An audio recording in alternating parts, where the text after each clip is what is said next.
Hello everyone, myself doctor Lakshmi Sharma. Welcome back to my YouTube channel. आज इस video में हम बात करने जा रहे हैं डेंगू के बारे में कि डेंगू क्या होता है, किस तरह से डेंगू स्प्रेड होता है और डेंगू में हमें क्या क्या लक्षण देखने को मिलते हैं। इसके अलावा अगर आपको डेंगू में प्लेटलेट काउंट फॉल हो रहा है तो वो किस कंडीशन में होता है और कैसे इस कंडीशन को हम मैनेज कर सकते हैं। इसके अलावा जानेंगे हम डेंगू के होम्योपैथिक ट्रीटमेंट के बारे में। इसके पहले दोस्तों, अगर आप मेरे चैनल पर नए हैं तो बेल आइकन को प्रेस करके चैनल को सब्सक्राइब करना ना भूलें। वीडियो बहुत ही इंफॉर्मेटिव है, इसलिए वीडियो को बिल्कुल स्किप किए बिना एंड तक ज़रूर देखें। तो चलिए शुरू करते हैं। डेंगू एक मच्छर जिसे हम एडीज मच्छर कहते हैं, इसके काटने से स्प्रेड होता है। ये जो एडीज मच्छर रहता है ये डेंगू के अलावा ये जीका और चिकनगुनिया जैसे वायरस को भी स्प्रेड कर सकता है। डेंगू का जो मच्छर होता है जिसे हम एडीज कहते हैं, ये देखने में इसके शरीर पर काली और सफ़ेद धारियाँ होती हैं। इसके पैरों में भी काली और सफ़ेद रंग की धारियाँ देखने को मिलती हैं, जिसका पिक्चर आप स्क्रीन पे देख सकते हैं। आइए जानते हैं कि ये डेंगू किस तरह से हमारे शरीर में एंटर करता है। जब भी ये एडीज मच्छर होता है किसी डेंगू से बुखार से पीड़ित व्यक्ति को काटता है तो इसका ये ब्लड सक कर लेता है। ये जब ब्लड सक करता है तो इसके अंदर भी जो डेंगू के वायरस हैं वो मच्छर के अंदर चले जाते हैं। जब यही मच्छर जो है वो इन्फेक्टेड हो जाता है, जब ये इन्फेक्टेड मच्छर किसी नॉर्मल व्यक्ति को काटता है उसके ब्लड में ये वहाँ पे वायरस जो है छोड़ देता है। उसके शरीर में ब्लड में वायरस एंटर कर जाते हैं डेंगू के।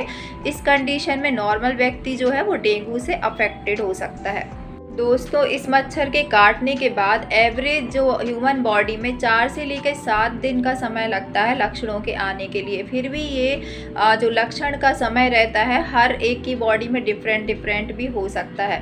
4 से 7 दिन के बाद जब आप अपना ब्लड टेस्ट कराते हैं तो या फिर आप अपना प्लेटलेट काउंट टेस्ट कराते हैं तो उस कंडीशन में आपको डायग्नोसिस करने पर डेंगू की पुष्टि होती है।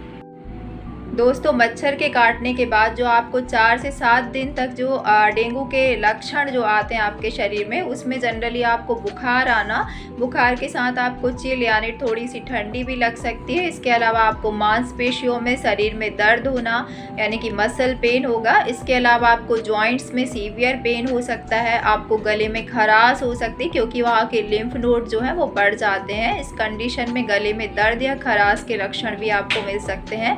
इसके अलावा इसके जो लक्षण होते हैं वो ब्लड के अंदर जो हमारी प्लेटलेट काउंट रहती हैं उन पे देखने को मिलते हैं। प्लेटलेट काउंट सीवियरली फॉल हो सकती हैं। अगर आप इसका डायग्नोसिस टाइमली कराते रहते हैं तो आप प्लेटलेट काउंट पर निगरानी रख सकते हैं।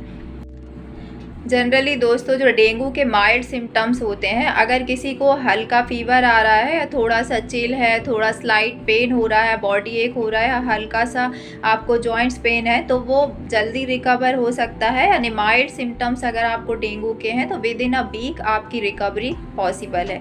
इसके अलावा कुछ लोगों में जिनको पहले भी डेंगू का इन्फेक्शन हो चुका है या फिर जो प्रेग्नेंट मदर्स हैं या फिर जो इन्फेंट्स हैं यानी 1 ईयर से कम के जो बच्चे होते हैं, उनमें डेंगू के जो लक्षण है वो वर्स्ट होने की कंडीशन बहुत ज़्यादा होती है उनमें, क्योंकि उनमें प्लेटलेट काउंट सडन से फॉल हो सकते हैं। अगर आपको डेंगू हुआ है और आपको पहले से ही कोई बीमारी से आप सफ़र कर रहे हैं, आपकी इम्यूनिटी काफ़ी कमज़ोर है, तो आपको अपने प्लेटलेट काउंट को ज़रूर वॉच करना चाहिए। आप इसके लिए ब्लड सैंपल दे सकते हैं। आप इसके लिए CBC कंप्लीट ब्लड काउंट करा सकते हैं। इसमें आपके प्लेटलेट काउंट जो है आप टाइम टू टाइम इनको वॉच कर सकते हैं। अब दोस्तों, हम जानते हैं कि ये प्लेटलेट क्या होते हैं और ये हमारी बॉडी में किस तरह से काम करते हैं और डेंगू में ये प्लेटलेट फॉल क्यों होते हैं, ऐसी क्या कंडीशन होती है जिसके वजह से प्लेटलेट का जो काउंट है वो डेंगू में सडन से फॉल होने लगता है। दोस्तों, प्लेटलेट जो होती हैं वो एक प्रकार की रेड ब्लड सेल्स ही होती हैं जिन्हें हम थ्रोम्बोसाइट्स के नाम से भी जानते हैं। जब भी हमारे शरीर में कोई चोट लगती है तो ये ब्लड में बहने वाली जो प्लेटलेट्स रहती हैं वो इकट्ठा हो जाती हैं उस जगह पर, उस घाव को हील करने में हेल्प करती हैं, यानी ब्लड का थक्का वहाँ पर बनाती हैं और ब्लीडिंग से रोकती हैं। लेकिन जब डेंगू होता है आपको तो उस कंडीशन में जो डेंगू का वायरस है वो आपके बोन मैरो पे इन्फेक्शन करता है, यानी बोन मैरो को अटैक कर देता है। जब बोन मैरो एक ऐसी जगह होती है जहाँ पर प्लेटलेट जो है वो फॉर्म होती है, यानी प्लेटलेट बनती हैं उस बोन मैरो में, तो उसी बोन मैरो को ये जो वायरस होता है वो जाके अफेक्ट करता है, जिससे वहाँ पे प्रॉपर से फॉर्मेशन भी नहीं हो पाता। दूसरा, जो आपके ब्लड स्ट्रीम में जितनी प्लेटलेट बहती हैं वो सब धीरे धीरे डिस्ट्रक्ट होने लगती है, टूटने लगती हैं, जिस कारण से आपको डेंगू में जो है वो प्लेटलेट की कमी देखने को मिलती है, यानी प्लेटलेट काउंट तेज़ी से फॉल होता है। दोस्तों, हमारे शरीर में जो जनरली जो प्लेटलेट का काउंट होता है वो 1.5 लाख से लेके 4 लाख होता है। जब ये 1 लाख के नीचे हो जाता है या 50,000 के भी नीचे तक चला जाता है प्लेटलेट काउंट, तो उस कंडीशन में ब्लीडिंग की संभावना होती है। कंडीशन में आपको सीवियरली हेमरेज हो सकता है, नहीं आपको ब्लीडिंग हो सकती है। जब आपको जो डेंगू की कंडीशन अगर अचानक से आपकी सीवियर हो जाती है, कंडीशन सीरियस हो जाती है, तो उस कंडीशन में आपके प्लेटलेट काउंट 1 लाख के अंदर भी फॉल हो सकते हैं। उस कंडीशन में आपको कुछ लक्षण आएंगे, जैसे आपको नाक से ब्लीडिंग हो सकती है, स्टूल से ब्लीडिंग हो सकती है, या आपको सीवियर पेट में दर्द के साथ इंटरनल ऑर्गन्स में ब्लीडिंग हो सकती है, इवन आपको ब्रेन में भी ब्लीडिंग की संभावना हो जाती है। दोस्तों, अब ये जो ब्लीडिंग होती है वो प्लेटलेट काउंट कम होने से क्यों होती है? क्योंकि मैंने आपको जैसे बताया कि जो प्लेटलेट्स होती हैं वो जब प्रॉपर मात्रा में रहती हैं, यानी 1.5 लाख से 4 लाख के बीच में आपके शरीर में रहेंगी, तो आपके शरीर में कोई भी चोट लगती है तो वो वहाँ पर हील करने का काम करती हैं, यानी वहाँ पर इकट्ठा हो जाती हैं, गुच्छे बना लेती हैं और उस ब्लीडिंग को रोक देती हैं। ये प्लेटलेट जब घट जाती हैं डेंगू की कंडीशन में, तो आपके शरीर में कहीं भी जो है ब्लड रोकने की प्रोसेस नहीं हो पाती है, यानी थक्का बनने की प्रक्रिया नहीं होती है, जिसके वजह से आपके इंटरनल ऑर्गन में हेमरेज होने की यानी ब्लीडिंग होने की संभावना बढ़ जाती है। दोस्तों, अब हम बात करते हैं कि अगर आपको डेंगू फीवर की कंडीशन हो गई है तो आप किस तरह से अपनी कंडीशन को जल्दी से जल्दी रिकवर कर सकते हैं, इम्प्रूव कर सकते हैं, इवन आप अपने प्लेटलेट काउंट को गिरने से भी बचा सकते हैं। दोस्तों, जितना हो सके पहला तो आप वाटर इनटेक अपना बढ़ाएं। आप दिन में 3 से 4 लीटर पानी पीने की कोशिश करें, जिससे कि आपका डिहाइड्रेशन रुकेगा, साथ में आपके जो प्लेटलेट काउंट है वो सडन से फॉल नहीं हो पाएंगे। दोस्तों, आप अपनी डाइट में iron rich, folic acid rich और विटामिन सी रिच डाइट के लिए ये कॉमन जो फ्रूट्स और फूड्स मैं बताने जा रही हूँ इनको इस्तेमाल कर सकते हैं। सबसे पहले आप कीवी को इस्तेमाल कर सकते हैं। कीवी प्लेटलेट काउंट बढ़ाने के लिए बहुत अच्छा होता है, क्योंकि इसमें आयरन होता है, साथ में इसमें विटामिन सी होता है। विटामिन सी, जैसा कि हम जानते हैं कि आयरन के एब्जॉर्प्शन को आपके ब्लड में बढ़ाता है, इसलिए विटामिन सी यानी खट्टे फ्रूट का डेंगू में लेना बहुत ही ज़रूरी होता है। इसके लिए आप कीवी ले लें, आप ऑरेंजेस का इस्तेमाल कर सकते हैं, संतरा खा सकते हैं, नींबू खा सकते हैं आप। इसके अलावा आप आंवले का इस्तेमाल कर सकते हैं, अमरूद का भी आप इस्तेमाल कर सकते हैं। इसके अलावा दोस्तों, आयरन के लिए आप पोमोग्रेनेट यानी कि अनार का इस्तेमाल कर सकते हैं, और आप खजूर का इस्तेमाल कर सकते हैं, आप भीगे हुए अंजीर का इस्तेमाल कर सकते हैं। ये सभी आयरन से रिच सोर्स होते हैं। इसके अलावा जो डार्क ग्रीन लीफी वेजिटेबल्स होती हैं, हरी पत्तेदार जो भी सब्जियां आपको मिलती हैं वो आप खाएं। आप पालक का इस्तेमाल कर सकते हैं फॉलिक एसिड के लिए। इसके अलावा आप ब्रोकली को भी इस्तेमाल कर सकते हैं। ब्रोकली भी फॉलिक एसिड आयरन का बहुत अच्छा सोर्स होता है। इसके अलावा दोस्तों, एक और जो सबसे बेस्ट होता है डेंगू में, वो आप पपीते के पत्ते का रस का इस्तेमाल कर सकते हैं, क्योंकि ये पपाया के जो पत्ते का रस होता है वो प्लेटलेट काउंट को बढ़ाने में काफ़ी हेल्पफुल होता है।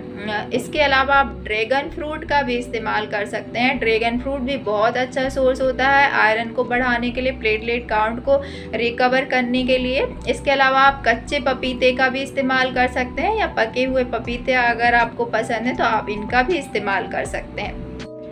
दोस्तों, ये सभी जो फ्रूट है और जो डाइट है वो आपके प्लेटलेट काउंट को बढ़ाने में काफ़ी हेल्पफुल होती है, लेकिन इसका मतलब ये नहीं है कि आप अपने डेंगू की कंडीशन बहुत ज़्यादा ख़राब हो जाने, यानी कि आपके प्लेटलेट काउंट बहुत ज़्यादा फॉल हो जाने पर भी आप घर में ट्रीटमेंट करते रहें। अगर आपकी कंडीशन आप वॉच करते रहें, अगर ज़्यादा आपकी कंडीशन ख़राब होती है, अगर आपका प्लेटलेट काउंट 1 लाख के नीचे आता है, तो आपको एडमिट ज़रूर होना चाहिए, और आपने जो चिकित्सक रहते हैं उनसे परामर्श ज़रूर करें।